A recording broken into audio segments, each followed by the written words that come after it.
because I said half of our problems have nothing to do with even budgets and resources. They have a lot to do with the management decisions and options that we have taken.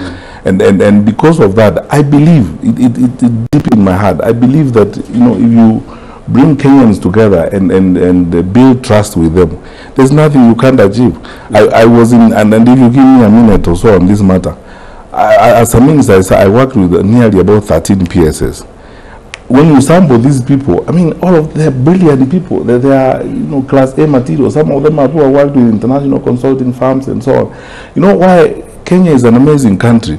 We are probably the only country in this region that has got the best possible human resource capacity to do anything, as it were.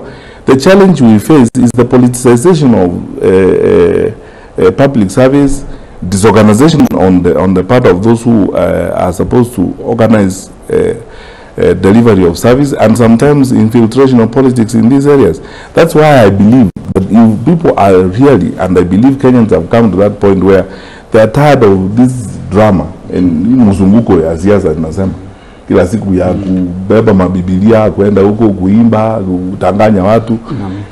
I think time is here for people to get some work done, and really people are looking for some work to be done. Honestly, I am the guy to get things fixed, and I'm the guy of doing the work.